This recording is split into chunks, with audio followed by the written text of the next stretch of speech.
Hello friends, welcome to Premier UPSC IAS. So today we are going to discuss the lecture 5 of the modern history for UPSC IAS. So in the previous lecture we have discussed up till the revolt of 1857. So now we are going to discuss about social religious reforms, social religious movements, what are those and why did they take place and what are their important features. Okay, so before moving forward, do like the video, subscribe to my channel. Indian Renaissance. The enlightened sections of the Indian society in the early 19th saw a modern vision for India, and it came to shape the course of events for decades to come. This period has been called the Renaissance of India. The colonial rule played a complex yet decisive role in this phase of the Indian history. The British conquest was different from all the previous invaders in the sense that earlier invaders who had come to India settled within its frontiers were either absorbed by its superior culture or interacted positively with it. Whereas the British were enlightened in every aspect by science and scientific outlook. This presented the picture of Indian society as that of a stagnant civilization and a static and a decadent society. The social conditions, along with the impact of modern Western culture, the consciousness of defeat by a foreign power gave birth to a new awakening. Awareness grew among the people that huge country like India was colonized by a handful of foreigners because of weakness within the Indian social structure and culture. Though there were different reactions, the common conviction was that there was a need to reform social and religious life. Thus began two streams of movements, reformist movements and revivalist movements. Both of these categories depended on an appeal to the lost purity of the religion they sought to reform. The difference between them was the degree to which one relied on tradition or one on reason and conscience. Main reasons of the social religious reforms. The social conditions prevailing at the time were ripe for reform. The society was caught in a vicious web created by religious superstitions and social obscurantism. Hinduism was plagued by beliefs in magic and superstition. The monopoly of scriptural knowledge by the priestly class imparted a deceptive character to all religious systems. The position of the woman in the society was distressing and the girl-child infanticide was widely prevalent. Then there were problems of polygamy, sati system in certain places, making the condition of women full of misery and humiliation. And there was caste-based segregation. The untouchables suffered from numerous severe disabilities. The caste consciousness with regard to marriage also prevailed among the Muslims, Christians, and Sikhs. They also practiced untouchability but in a less virulent form. Administrative reforms for women. The preventing female infanticide. The Bengal regulations of 1795 and 1804 declared infanticide illegal and equivalent to murder. Another act was passed in 1870. It made compulsory for the parents to register the birth of all babies and provided for verification of the female child. Abolition of sati. Raja Ram Mohan Roy persuaded the government and got it to declare the practice of sati as illegal and punishable by criminal courts as culpable homicide. The regulation of 1829 Bengal Code was applicable in the first only to Bengal alone, but later it was extended to Madras and Bombay presidencies in 1830. Widow remarriage. The efforts of Pandit Ishwar Chandra Vidyasagar, who was the principal of Sanskrit College, Calcutta, resulted in Hindu Widows Remarriage Act 1856 being passed. The act legalized the marriage of widows and declared issues from such marriages as legitimate. He cited Vedic texts to convince people that the Hindu religion sanctioned widow remarriage. Vishnu Shastri Pandit founded the Widow Remarriage Association in 1850s. Karsandas Mulji, who started the Satya Prakash in Gujarati in 1852 to advocate widow remarriage. D. K. Karve in Western India and Veerasalingam Pantulu in Madras were involved in welfare of widows. Controlling child marriage. The Native Marriage Act or the Civil Marriage Act 1872 was passed to prohibit the child marriage. but it had a limited impact as it was not applicable to Hindus, Muslims, and other recognized faiths. B.M. Malabari, a Paris reformer, fought relentlessly for the enactment of the Age of Consent Act 1891. It forbade the marriage of girls below the age of 12. The Sarda Act of 1930 further pushed up the marriage age to 18 and 14 for boys and girls respectively. Education of women. The Christian missionaries set up the Calcutta Female Juvenile Society in 1819 for the first time. Bethune School by J.A.D. Bethune in 1849 was the first fruit of the powerful and movement for women's education in the 1840s and 1850s. Charles Wood's Dispatch on Education also laid great stress on the need for female education. Indian Women's University was set up by Professor D. K. Carve in 1916 and Lady Hardinge Medical College was opened in Delhi in the same year. Social reform movements and their leaders. Direct questions can be asked from these movements and the leaders pertaining to that movements. Brahmo Samaj leaders were Raja Ram Mohan Roy, Devendranath Tagore, Keshav Chandra Sen. Prarthana Samaj Atmaram Pandurang, Keshav Chandra Sen, M.G. Ranade. Young Bengal Movement Henry Vivian de Rosio, Ishwar Chandra Vidyasagar. Paramahansa Mandali Dadoba Pandurang, Mehtaji Durgaram.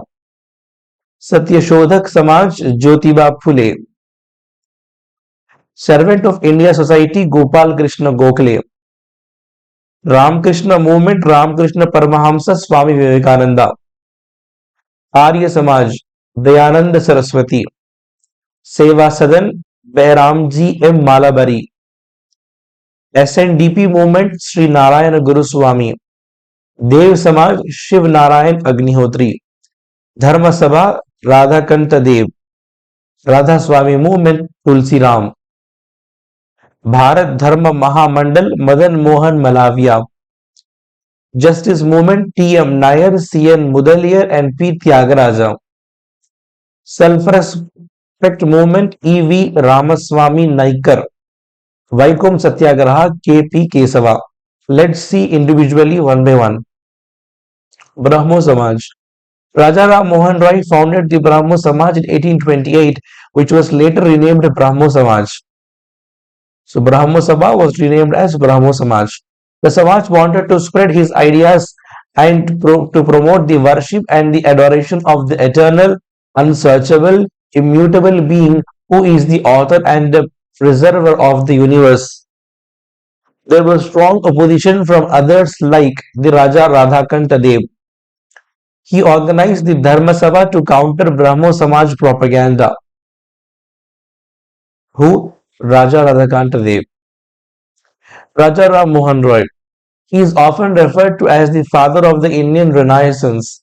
He believed in the modern scientific approach and principles of human dignity and social equality. He preached monotheism. He wrote Gift to Monotheists and translated Vedas and Upanishads into Bengali to prove his conviction that ancient Hindu texts support monotheism.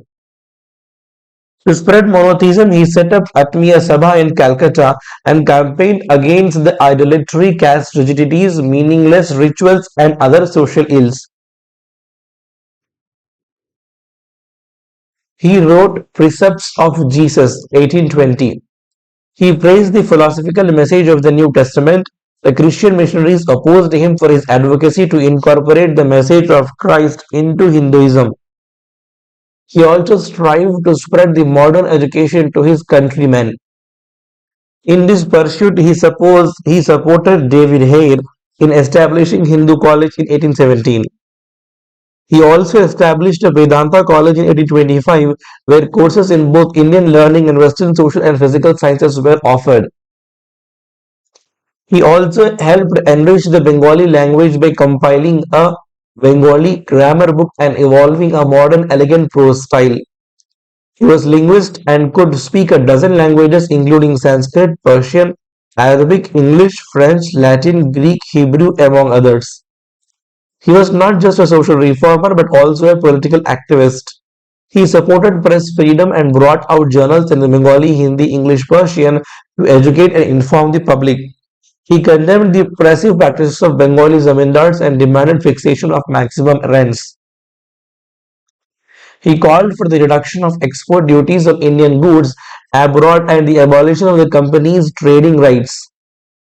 He also demanded Indianization of superior services and separation of the executive from the judiciary. Ram Mohan Roy was a visionary and an internationalist. His death in 1833 was a setback for Brahmo Samaj. Devendranath Tagore.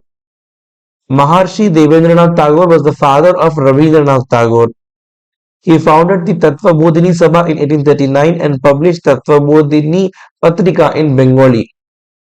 It was devoted to the systematic study of India's past with a rational outlook.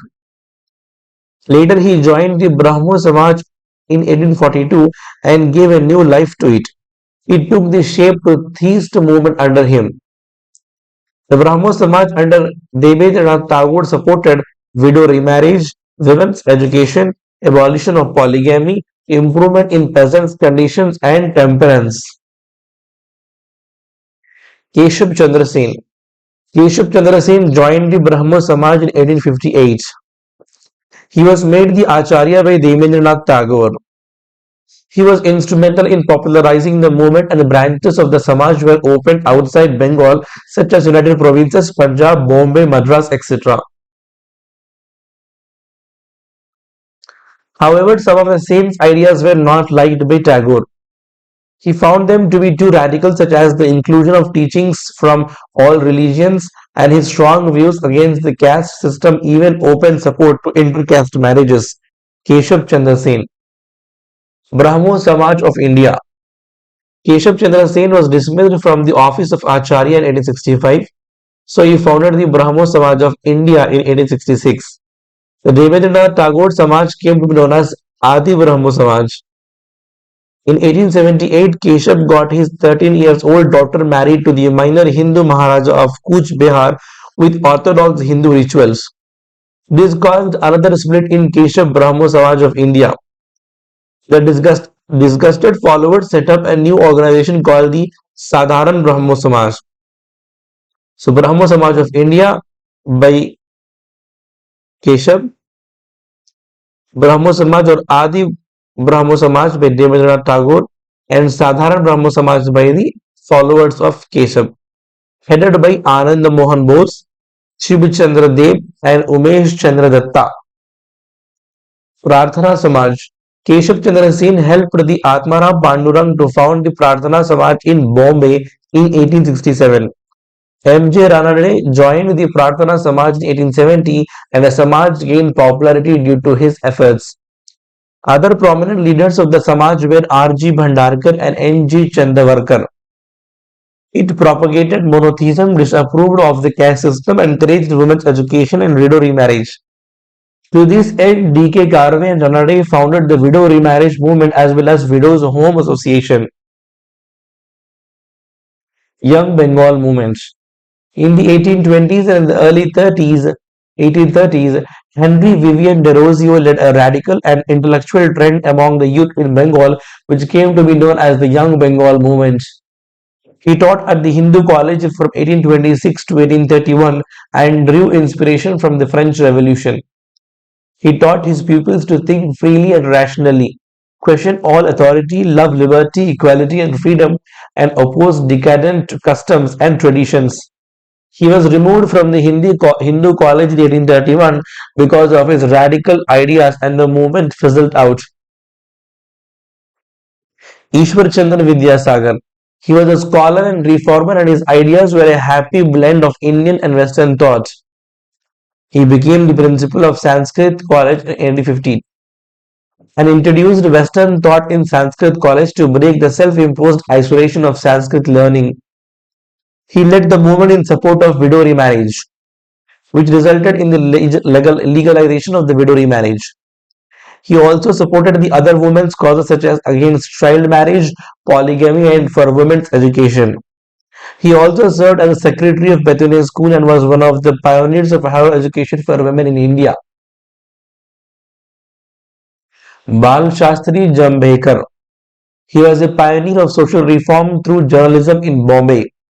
In his newspaper Darpan, founded in 1832, he attacked the Brahminical orthodoxy and tried to reform the popular Hinduism. He also started Digdarshan, which published articles on scientific subjects and on history in 1840. He founded the Bombay Native General Library and started the Native Improvement Society.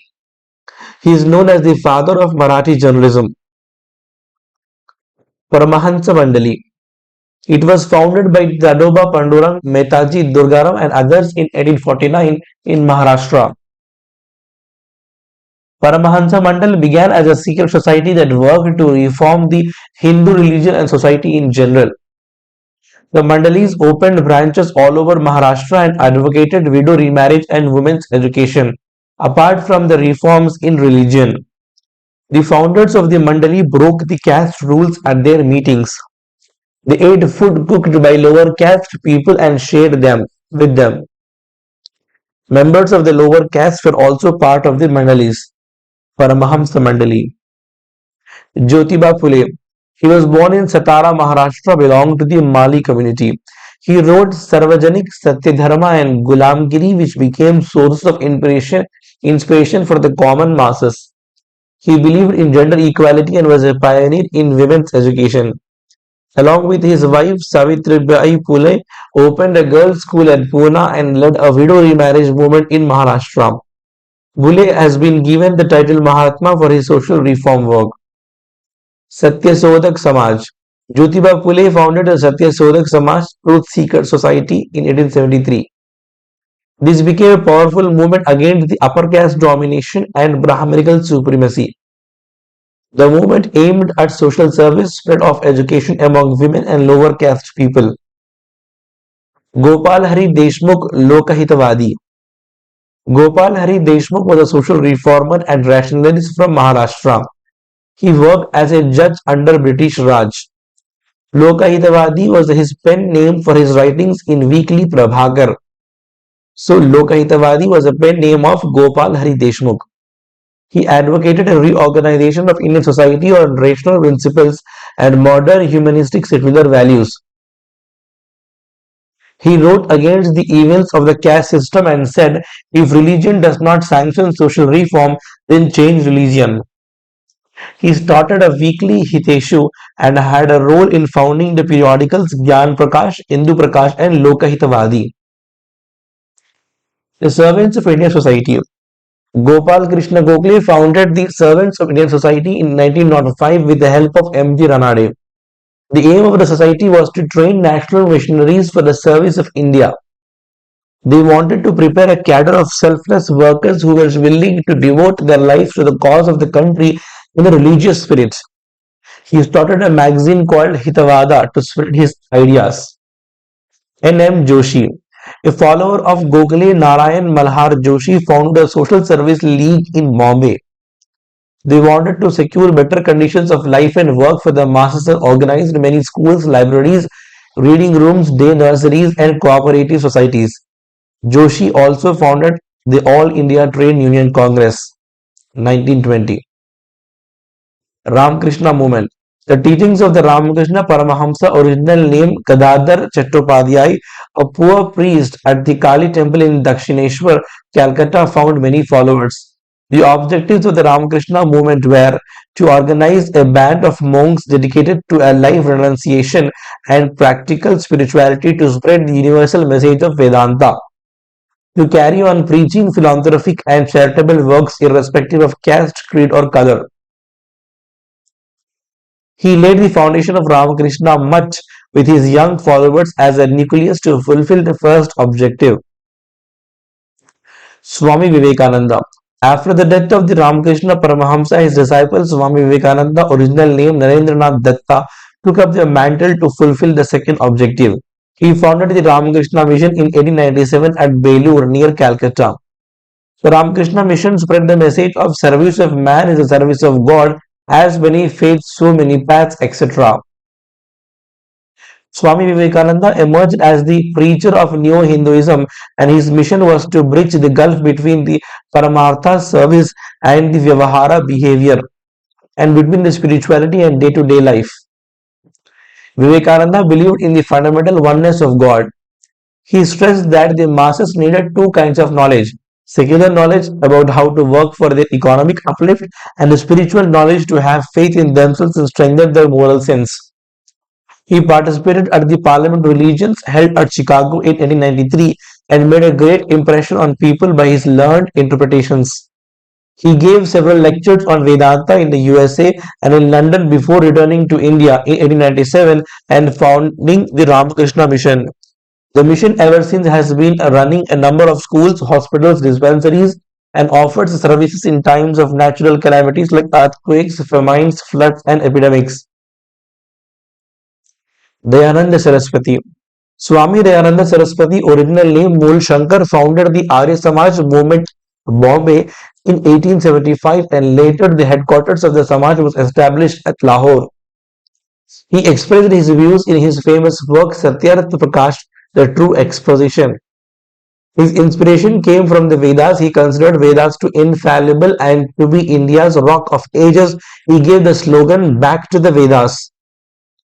He prescribed a Chaturvana system to be followed in which a person was not born in any caste but was identified as Brahmin, Kshatriya, Vaishya, Shudra based on the occupation the person followed. Arya Samaj. Arya Samaj advocated intercaste marriages and widow remarriages.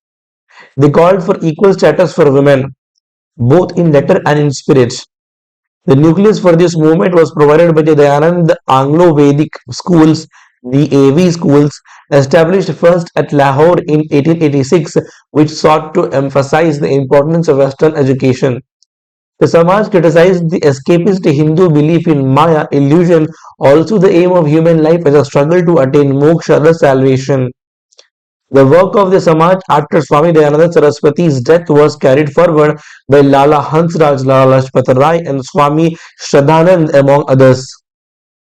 Seva Sadan. Behramji M. Malabari, a Parsi social reformer, founded the Seva Sadan in 1908. He started a movement against child marriage and for widow remarriage among Hindus and Parsis. His efforts led to the Age of Consent Act regulating the age of consent for females. He acquired Indian Spectator to propagate his views. Seva Sadan provided care to the women who were exploited and discarded by society. They provided the destitute women with education and medical and welfare services. Narayana Guru Dharma Paripalana SNDP movement. It was started by Sri Narayana Guru Swami among the Elavas of Kerala, who were toddy tappers and were considered to be untouchables. They were denied education and entry into temples. Narayana Guru took a stone from the Nayar river and installed it as a shivling at Aruvipuram on Shivratri in 1888. The movement came to be called Aruvipuram movement, and the Sri Narayana Guru Dharma Paripalana Yogam, in short SNDP, was formed to fight for social justice for Elavas. Indian Social Conference. Indian Social Conference was founded by M.G. Ranade and Raghunath Rao.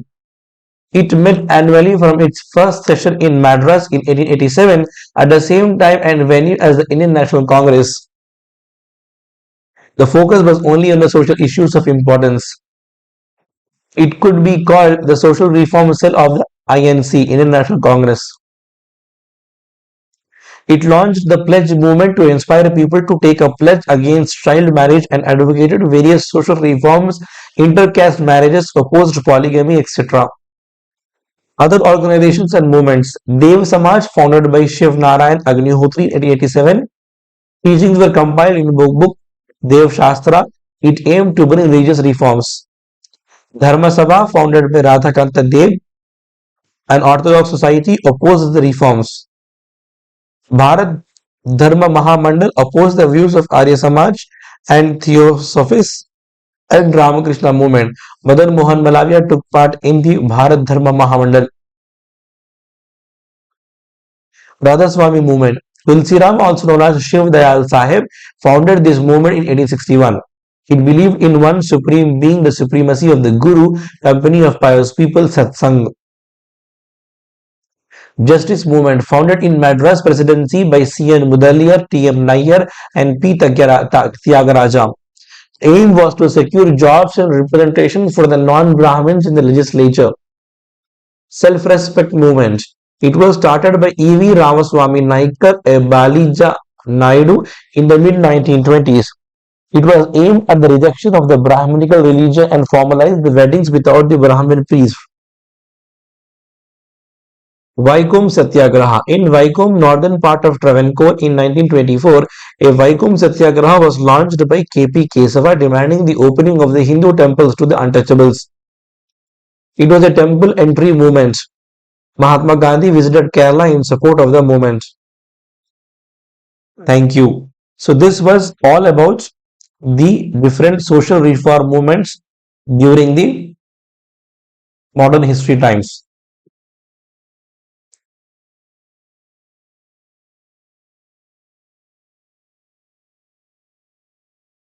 So let's continue the part two of the religious reform movements and their leaders in modern history. Islamic reform movements.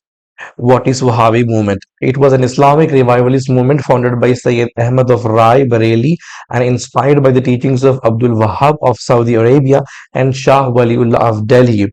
He condemned the Western influence on Islam and advocated a return to pure Islam and society as it was in the Arabia of the Prophet's time. The center of this movement was Patna and had its missions in Hyderabad, Madras, Bengal, Bombay, etc. Their aim was to convert Darul Harb, the land of Kafirs, into Darul Islam, the land of Islam. The Wahhabis played an important role in spreading anti-British sentiments. Farisi movement revolt. The Farizis were a Muslim sect founded by Haji Shariatullah, son of Dadu Mian of Faridpur in eastern Bengal region. He organized his followers with an aim to expel the English intruders from Bengal and advocated radical religious, social and political changes. They also supported the cause of their tenants against the exploitation of the zamindars.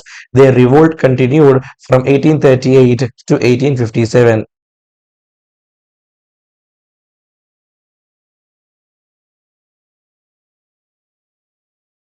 Moving forward, Titu Mir's movement in Bengal. The Titu Mir was a disciple of Sayyid Ahmad Barelvi. Inspired by him, Titu adopted Wahhabism. His original name was Mir Nisar Ali. He advocated the Sharia to be implemented. He organized the Muslim peasants of Bengal against the landlords and British indigo planters. Ahmadiyya movement, founded by Mirza Ghulam Ahmad, the Ahmadiyya sect of Islam originated from India in 1889. It was liberal in its approach and described itself as the standard bearer of the Muhammadan Renaissance. It opposed jihad and advocated Western liberal education among the Indian Muslims. The sect believes that the Prophet came in the form of Mirza Ghulam Ahmad to end religious wars and bloodshed. They preached peace, tolerance, and human rights. They advocated the separation of the mosque from the state. Aligarh movement. It was led by Syed Ahmad Khan. The movement emerged as a liberal modern trend among the Muslim intelligentsia and advocated social reforms among Muslims such as abolishing parda, polygamy, encouraging widow remarriage, women's education, etc. Sir Syed Ahmad Khan. He served in judicial service in the British rule and after his retirement in 1876 he became a member of the Imperial Legislative Council in 1878. He was conferred with a knighthood in 1888 for his loyalty. He advocated Western education and employment opportunities for Indian Muslims. He advocated the interpretation of the teachings of the Quran in the light of the contemporary rationalism and science. However, he held the Quran to be the ultimate authority. He started the Mohammedan Anglo-Oriental College at Aligarh in 1875. It later came to be known as Aligarh Muslim University. He spread his progressive social ideas through his magazine Tehzeeb ul-Akhlaq.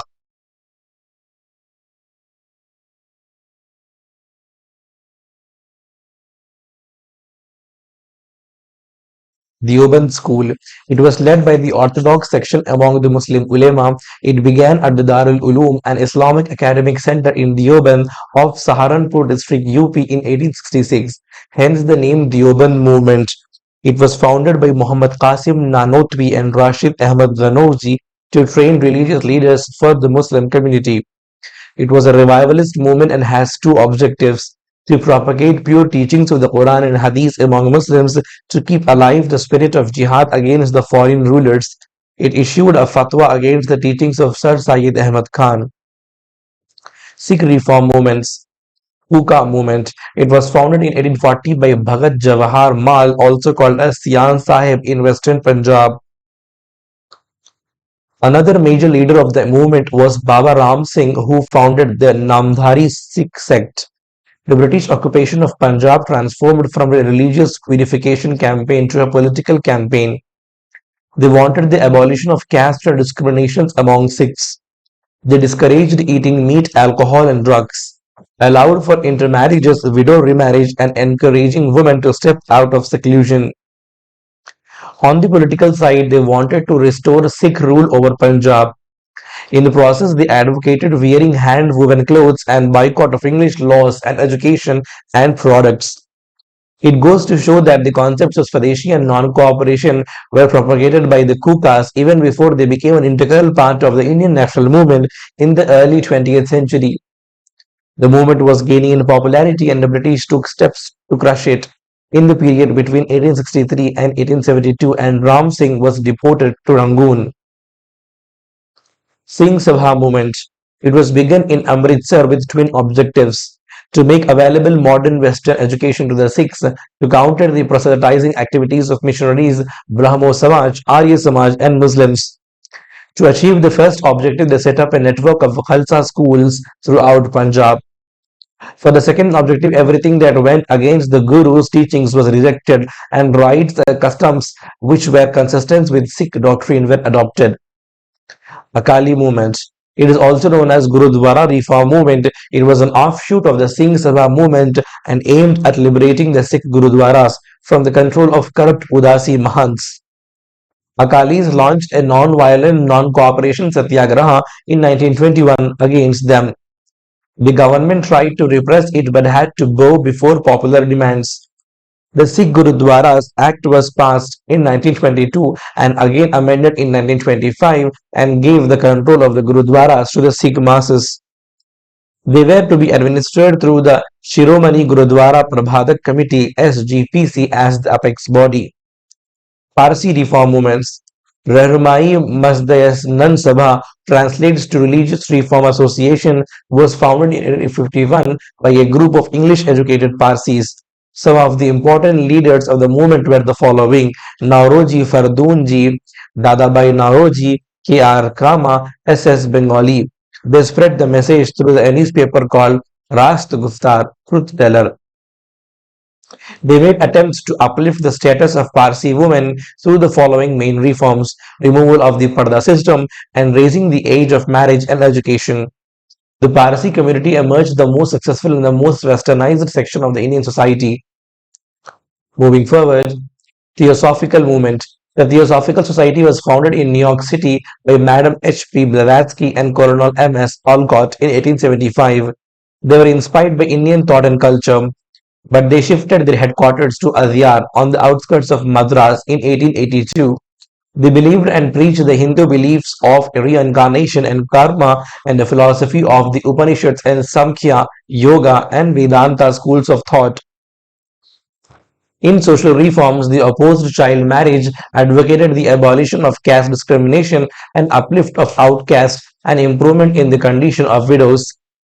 The movement became popular in India with the election of Annie Besant as its president after the death of M.S. Olcott in 1907. Annie Besant came to India in 1893. She was instrumental in laying the foundation of Central Hindu College in Benares in 1898. The Central Hindu College became the nucleus for the formation of Banaras Hindu University in 1916 under Madan Mohan Malavia. The Theosophists did not get much success, but a group of Westerners glorifying Indian religious and philosophical traditions gave much needed self-respect to the Indians fighting British rule. Significance of the reform movements. The movements contributed towards the liberation of the individuals from the shackles of fear and exploitation by the priests and other classes. The movement gave a fillip to the translation of religious texts into vernacular languages and hence the growth of literature in vernacular languages. It emphasized the human intellect's capacity to think and reason. However, the movements were not able to outgrow their sectarian and obscurantist outlooks totally. Thus, there were certain negative aspects of the reform movements as well. Negative aspects of the reform movements. The social base of these religious reform movements was narrow and only consisted of the educated and the urban middle classes. The needs of the vast masses of peasantry and the urban poor were ignored. The reformers generally appealed to the greatness of the past and on the scriptural authority. This encouraged mysticism and fostered pseudo-scientific thinking. There was an emphasis on religious and philosophical aspects of the cultural heritage. And another aspects of culture got neglected, that is art, architecture, literature, music, science, and technology.